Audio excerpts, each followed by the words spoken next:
पिछली क्लास में आप लोगों को मैंने प्रिपरेशन ऑफ इथीन का टॉपिक कराया था, जिसके कुछ सब पार्ट्स थे और हमने उन सब पार्ट्स को डिस्कस किया था।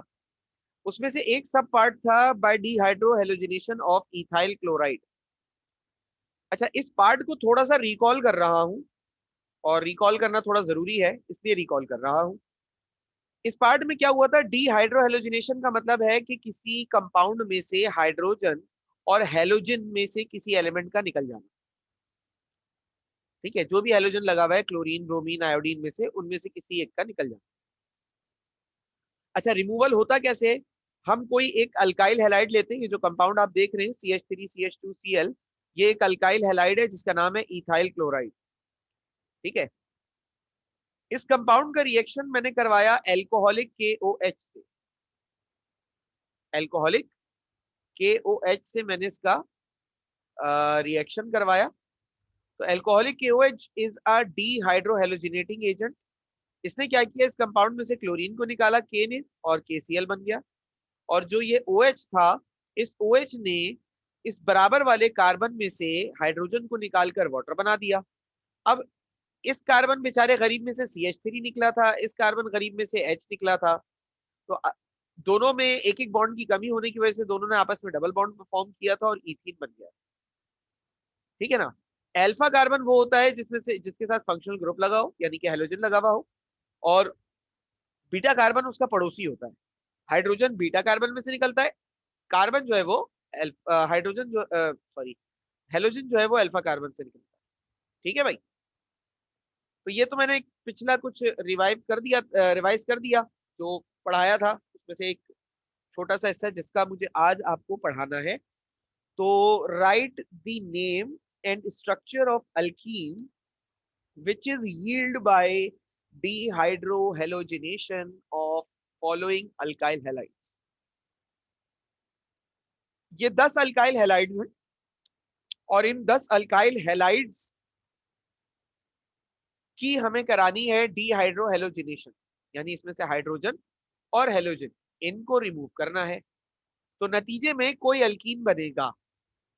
कौन सा अल्कीन बनेगा उसका स्ट्रक्चर बनाएं और उसका IUPAC नेम लिखें।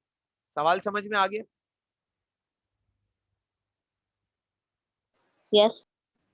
ठीक है, अब इस सवाल में मैंने आप लोगों को दिए हैं 10 पार्ट्स। तो आप लोग अपने हिसाब से मुझे देख के बता दें कि इन 10 में से कौन से वो 3 सबसे मुश्किल हैं जो मैं आपको करवाऊं। सर, जो आपने थोड़े दिन पहले करवाया था वैसे ही ये भी। बेटा, वो वुड्स रिएक्शन की इनडायरेक्ट प्रॉब्लम थी, ये डिहाइड्रोहेलोजिनेशन की इनडायरेक्ट प्रॉब्लम है। प्रॉब्लम इनडायरेक्ट ही है, लेकिन उसका कॉन्सेप्ट अलग था, इसका कॉन्सेप्ट अलग। ओके। आप ये बताओ कौन कौन से कराऊं? सर 6, 4, 3 बता दो। 4 और 7। 4, 7, एक और बता दो बेटा। 10। 4, 7, 10, ठीक है। रिजा, आपको कुछ क्यों समझ नहीं आया? क्या प्रॉब्लम आ रही है? पिछली क्लास ली थी आपने?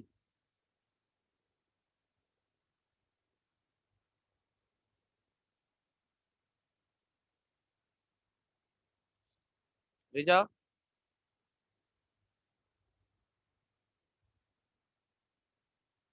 की तरफ। तो 3 सबसे मुश्किल आप लोगों ने सिलेक्ट किए, 4, 7 और 10। लेकिन मैं कराऊंगा 1, 2, 3, क्योंकि मुझे सबसे ज्यादा मुश्किल यही तीनों लग रहे हैं। तो पहला पार्ट है, पहला क्या है? 1 क्लोरोब्यूटेन। 1 क्लोरोब्यूटेन।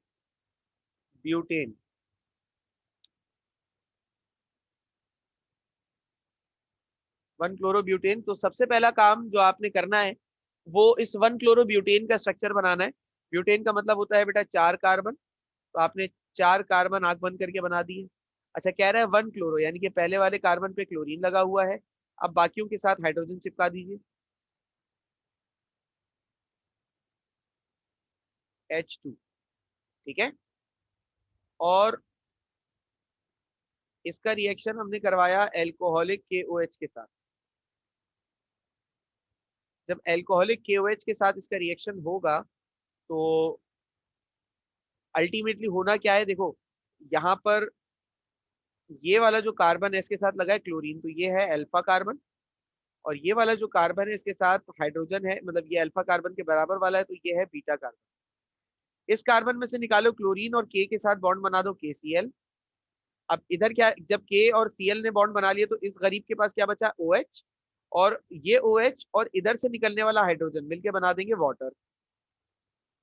अब इधर क्या रह गया आपके पास, इस वाले कंपाउंड में, इस वाले कंपाउंड में रह गया CH2, इस वाले कंपाउंड में रह गया CH2, मतलब CH2, उसके बाद CH2 और फिर CH3। अब अगर जरा गौर करो तो ये वाले जो दोनों कार्बन है पहले और दूसरे, इन दोनों कार्बन के 3-3 बॉन्ड बने हुए हैं, और उनको बनाने कितने बॉन्ड है, उनको बनाने हैं 4-4 बॉन्ड, और बने हुए यहाँ पर कितने हैं, 3-3 बॉन्ड। ठीक है, देखो इस कार्बन के 3 बॉन्ड बने बने हुए हैं, 2 इस हाइड्रोजन के साथ है और 1 इस कार्बन के साथ है, 3 हो गए। इस कार्बन के जरा देखें कितने, अच्छा इस कार्बन के साथ तो एक हाइड्रोजन निकला है ना, मैंने यहाँ पे 2 लिख दिया गलती से, ये एक हाइड्रोजन निकल गया ना, तो एक H हो गया। अब इस कार्बन के बॉन्ड देखो, तो इस कार्बन के एक बॉन्ड पीछे वाले कार्बन के साथ है, एक बॉन्ड आगे वाले कार्बन के साथ है, तो 2 हो गए, एक हाइड्रोजन के साथ है, 3 हो गए। अब 3 बॉन्ड इस कार्बन के, 3 बॉन्ड इस कार्बन के, और बनाने कितने होते हैं कार्बन को, 4 बॉन्ड। अच्छा वो 4 बॉन्ड की जो एक बॉन्ड की कमी आई है ना दोनों कार्बन में, वो क्यों आई है, क्योंकि इस कार्बन में से भी एक एटम निकला है और इस कार्बन में से भी एक एटम निकला है, तो इनके निकलने की वजह से कमी आई है। सही है ना भाई, तो वो कमी को पूरा करने के लिए दोनों आपस में कर लेंगे डबल बॉन्ड, डबल बॉन्ड करने की वजह से ये क्या बन जाएगा, ये बन जाएगा 1 ब्यूटीन। हो गया सवाल। तो ये अल्काइल अल्कीन बनेगा इस कंपाउंड की डीहाइड्रोहेलोजिनेशन करवाने पर।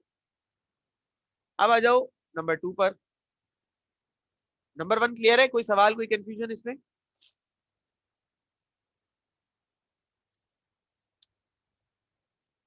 क्लियर है सर। ठीक है, अच्छा नंबर 2 क्या है बेटा, नंबर 2 है 2 क्लोरो ब्यूटेन। 2 क्लोरो ब्यूटेन, सबसे पहले तो इसका स्ट्रक्चर बना लीजिए, ब्यूटेन का मतलब है 4 कार्बन इन चेन, और 2 पे क्लोरो लगा हुआ है। सही है, अच्छा ये हो गया H3, ये हो गया H2, इस कार्बन के 3 बॉन्ड बने हुए हैं, एक की जगह बाकी है, एक H लगा दो। इस कार्बन का एक बॉन्ड बना हुआ है, 3 की जगह बाकी है, 3 H लगा। अब ये हो गया KOH एल्कोहलिक। ठीक है, इसके साथ रिएक्शन कराया आपने, अब नतीजे में K इधर से Cl निकालेगा, KCl बनाएगा, इधर से बचा हुआ OH बीटा कार्बन में से हाइड्रोजन निकालकर H2O बना देगा। अब इधर एक मसला है, मसला क्या है भाई, मसला ये है कि सर ये तो हुआ है अल्फा कार्बन, अब इसके सर 2 पड़ोसी है, एक ये पड़ोसी है और एक ये पड़ोसी है, दोनों ही बीटा कार्बन है, तो हाइड्रोजन किस में से निकलेगा, तो मेरा जवाब होगा बेटा हाइड्रोजन दोनों में से निकलेगा।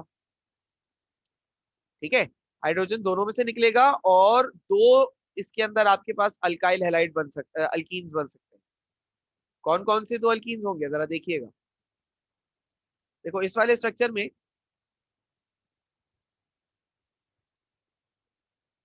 इस वाले कार्बन में से क्लोरीन निकल गया, H इधर रह गया, H3 और H3। हमने इस वाले स्ट्रक्चर में ये जो ये वाला बीटा कार्बन है ना, इसमें से हाइड्रोजन निकाला, तो डबल बॉन्ड इन दोनों के बीच में आ जाएगा। अब दूसरा स्ट्रक्चर बनाओ, क्लोरीन इसमें से निकला सेंटर वाले में से, अब दूसरे स्ट्रक्चर में मैं इस वाले बीटा कार्बन में से हाइड्रोजन निकालता हूँ, H2 इस वाले के साथ H रह गया, और इस वाले के साथ H2, इधर H3, इधर आ जाएगा डबल बॉन्ड इन दोनों के बीच में। अच्छा जब राइट वाले बीटा कार्बन में से हाइड्रोजन निकला तो ये बना है 2 ब्यूटीन, और जब लेफ्ट वाले बीटा कार्बन में से हाइड्रोजन निकला है तो ये बना है 1 ब्यूटीन। तो ऐसा भी हो सकता है कि 2 अलग अलग अल्कीन्स बनने की पॉसिबिलिटी हो। तो ये जो आगे वाले मैंने आसान वाले जो 7 इसके अंदर स्ट्रक्चर्स दिए हैं, ये आसान वाले 7 स्ट्रक्चर्स में 2 या 3 ही पॉसिबिलिटीज हैं, सब में कोई भी ऐसा कंपाउंड नहीं है जिसमें एक ही पॉसिबिलिटी हो। जैसे पहला वाला जो सबसे मुश्किल था, इसमें सिर्फ एक ही पॉसिबिलिटी थी, इसमें दो पॉसिबिलिटीज थी, मैंने दोनों बता दी। तो आप भी जब ये बाकी आसान वाले 7 पार्ट करेंगे तो इन आसान वाले 7 पार्ट में जितनी पॉसिबिलिटीज होंगी आपको सब करके बतानी पड़ेगी, ठीक है। अब मैं तीसरा वाला कर रहा हूँ। तीसरा वाला भी काफी मुश्किल है। तीसरा कौन सा है बेटा? 3-क्लोरोपेंटेन। सर जी बेटा। सर ये जो हाइड्रोजन निकल रहा है ये सिर्फ बीटा से ही क्यों निकल रहा है? बेटा बीटा से ही क्यों निकल रहा है? पहली बात तो इसका जवाब मैंने पिछली क्लास में भी दिया था, शायद तुम्हारा ही सवाल था कि मैं पहले तो उस जवाब को दे दूं। हाइड्रोजन क्यों निकल रहा है, पहले तो ये देख लेते हैं कि हाइड्रोजन ही क्यों निकल रहा है भाई, कुछ और क्यों नहीं। तो हाइड्रोजन इसलिए निकल रहा है भैया क्योंकि हाइड्रोजन की ही पॉसिबिलिटी है OH के साथ ज्यादा attracted hydrogen as compare to carbon. पहली वजह तो ये हो गई। अब दूसरी बात ये कि सर बीटा में से ही क्यों निकल रहा है? बेटा बीटा में से इसलिए निकल रहा है क्योंकि अल्फा में से जब हेलोजन निकल जाता है ना, तो अगर ये हाइड्रोजन फॉर एग्जांपल इस वाले कार्बन से, यानी कि बीटा के बाद क्या आता है गैमा कार्बन, अगर ये हाइड्रोजन गैमा से निकालता हूं मैं तो ये स्ट्रक्चर स्टेबल ही नहीं होगा, क्योंकि अल्फा में से निकला है क्लोरीन, गैमा में से निकल गया हाइड्रोजन। तो ये दोनों आपस में क्या ऐसे छलांग लगा के बॉन्ड थोड़ी बना सकते हैं। बॉन्ड बनाने के लिए दोनों एटम्स का एक दूसरे के जैसे कह सकते हैं कि रिस्पेक्टिव होना जरूरी है ना, एक के बाद दूसरा, तभी तो बॉन्ड बनेगा, वरना ये दोनों बॉन्ड कैसे बनाएंगे? दैट इज वाई कि बीटा में से ही हाइड्रोजन निकलता है, ठीक है। ठीक है सर। अच्छा जी, तो 3-क्लोरोपेंटेन सबसे पहले क्या करना है भाई, इसका स्ट्रक्चर ड्रॉ करना है। तो उल्टा चलते हैं, जब स्ट्रक्चर ड्रॉ करते हैं तो नाम से उल्टा चलते हैं। पेंटेन का मतलब है भाई 5 कार्बन सीधे सीधे आंख बंद करके बनाना। 3 पे लगा है क्लोरो। अच्छा, अब 3 पे क्लोरो लगने का मतलब ये है कि नंबरिंग में लेफ्ट साइड से करूं या राइट साइड से करूं, तीसरा कार्बन यही बनेगा। इधर लगा दो क्लोरीन, ठीक है भाई। हाइड्रोजन लगाओ।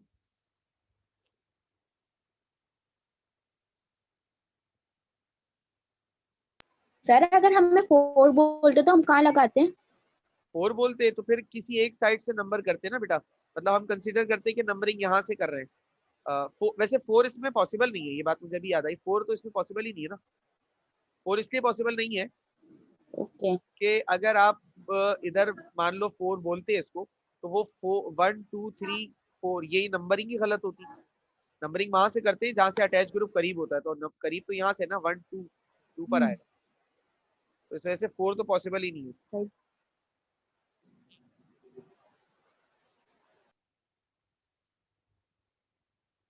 अच्छा जी, इसका रिएक्शन करवाया हमने अल्कोहलिक KOH के साथ। अच्छा एक बात बताओ, इसकी जब मैं डिहाइड्रो हेलोजनेशन कराऊंगा तो इसकी कितनी पॉसिबिलिटीज निकलेंगी?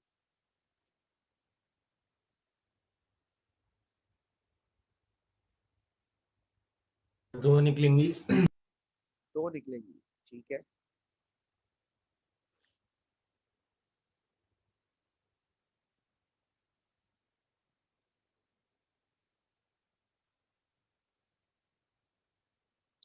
ये अल्फा कार्बन है जिसके साथ क्लोरीन लगा हुआ है, इसका एक पड़ोसी ये है, एक पड़ोसी ये है, ठीक है भाई।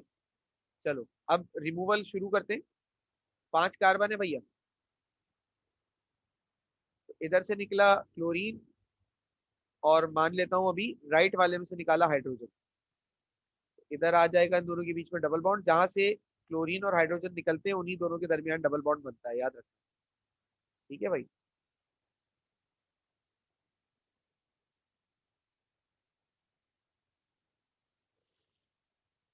अच्छा जी, अब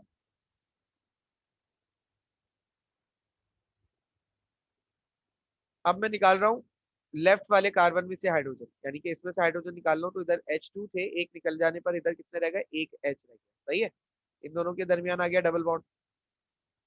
अब जरा मुझे ये बताओ कि ये एक स्ट्रक्चर है या अलग अलग स्ट्रक्चर है?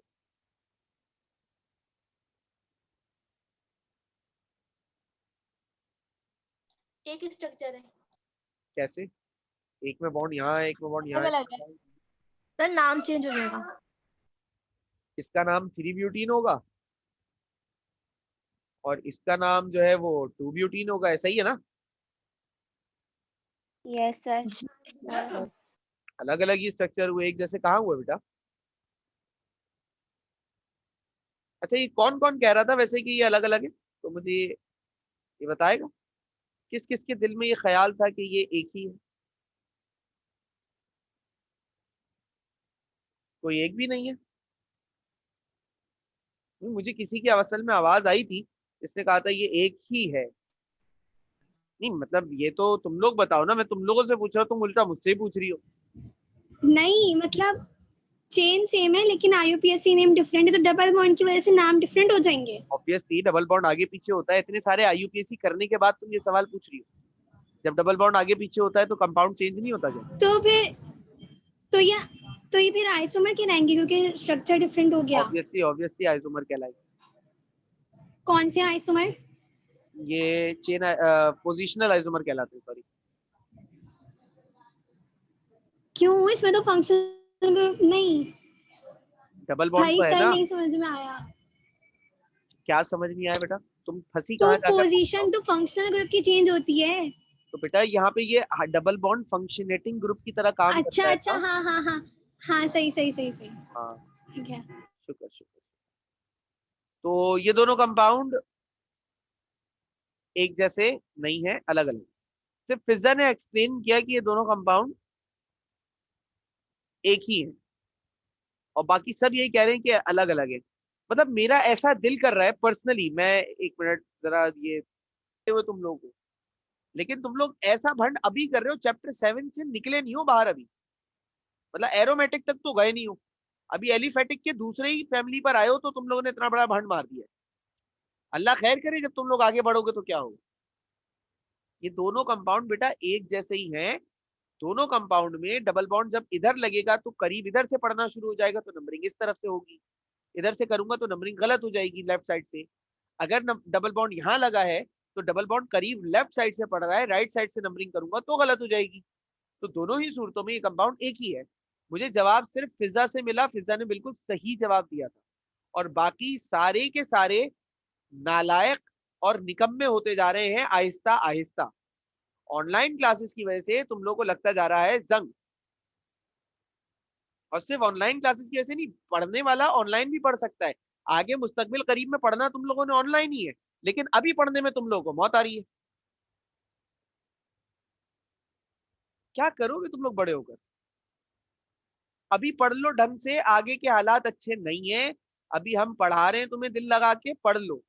कल को तुम्हारी औलादों को अगर अच्छा टीचर नहीं मिला तो कम से कम तुम तो पढ़ा लेना उनको। क्या मुंह दिखाओगे कि इतना पढ़ लिख के क्या उखाड़ा, कुछ भी नहीं, पढ़ा ही नहीं सकते। सोचो तो सही, जरा दूर की सोचा करो बेटा, लॉन्ग टर्म इन्वेस्टमेंट है ये। फीस बचेगी, आगे फीस बच सकती है अगर तुम लोग तमीज से पढ़ लो तो, लेकिन नहीं, तुम लोगों ने तो पढ़ना ही नहीं है। अच्छा चलो इसका स्क्रीनशॉट लो, बाकी 7 सवाल तुम लोगों ने करने, और ये आज ही आज की तारीख में करने हैं। कल तक मुझे ये चेक करने हैं आपकी क्लास से पहले, तो मेरे पास सबकी इमेजेस आ जानी चाहिए। जल्दी से स्क्रीनशॉट लो।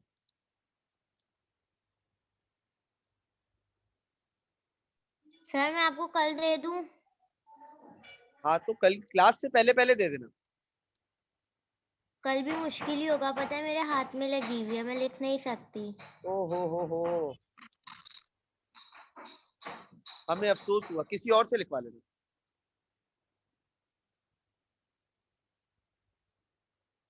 मैंने देखा है माशाल्लाह से आपका हल्का अहबाब है जो आपका काम लिख सकता है, लिहाजा लिखवा लेना और लिखवा के भेज देना। चलो अभी इसकी स्क्रीनशॉट लिया इसका। Yes sir. अच्छा जी, अब ये करो कि अब जरा इस सॉल्यूशन का भी स्क्रीनशॉट ले लो भाई, ताकि तुम लोग के लिए कुछ तो मतलब मशले राह हो।